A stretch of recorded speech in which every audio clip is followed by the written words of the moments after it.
Hi, I'm Amanda Norris, and this is my theater history final project video.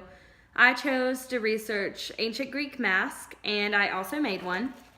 Here it is.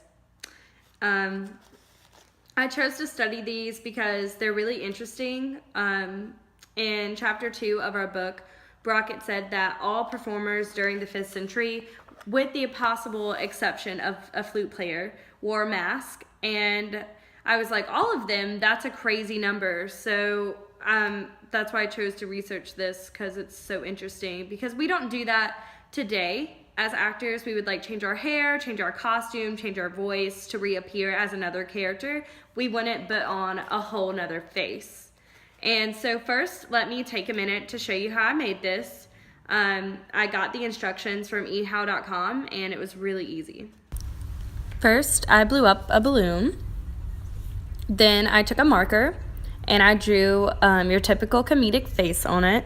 I gave it some eyes, a really big, goofy smile, and then to finish it off, I gave it a goofy nose.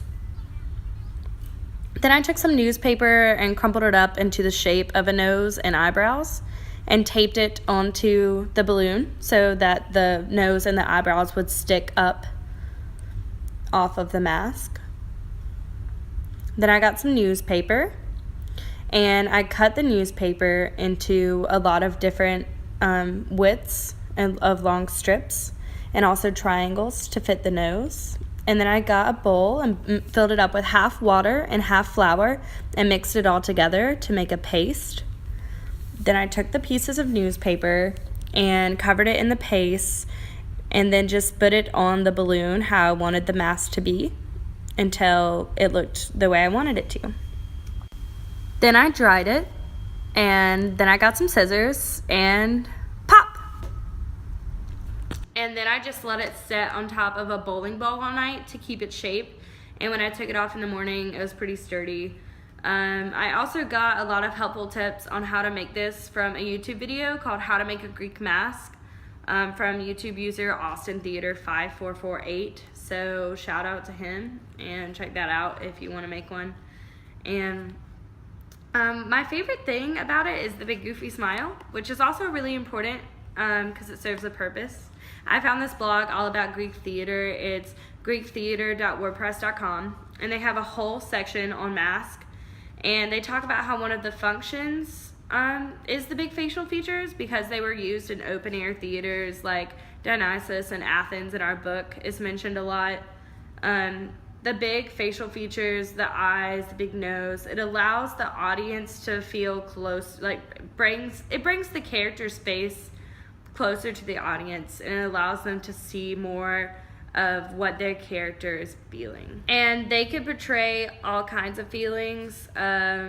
To name a few popular ones, for the ancient Greeks, they did a lot of comedies, tragedies, satires. So this mask, I would say, is a comedic mask. It's got a big goofy smile. It's not a tragedy. If it was a tragedy mask, it would be like a really hard frown, maybe some angry eyebrows.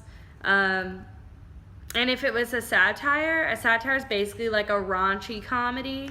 So maybe if I wanted to make it a satire, I would have made it maybe like not as friendly, not as inviting as this clearly is. Maybe I would have made it like maybe a little creepy or something. But this one's definitely a comedy one. This mask is pretty simple, but the 5th century mask weren't just the face, it was the whole head. And so it was the back too, and kind of like a helmet. And they put hair attached to it, like a wig. And so because it was the whole head and not just the face, it really allowed the actor to melt into the mask, and the mask would enable the actor to transform just as much as memorization of lines would. And I think that's so cool, and maybe we should try that out. Maybe we should get masks when we're displaying other characters, because like I said at the beginning, one of the functions of the mask was to allow the actor to appear and reappear as different characters. And so because of that, they would often make the mask to look like a certain character. So I was looking at my mask and trying to think of which characters do I know that kind of look like this. And the first one that came to mind was SpongeBob's grandma.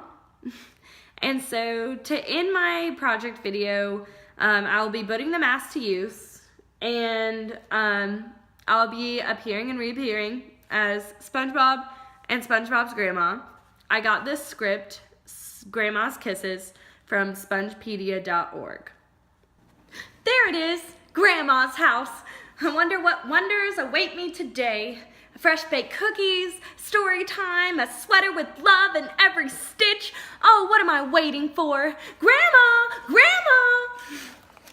SpongeBob! Hi, Grandma! Come on in. Sit for a while. Here, have a cookie, SpongeBob. Grandma! You make the best cookies in the deep blue sea.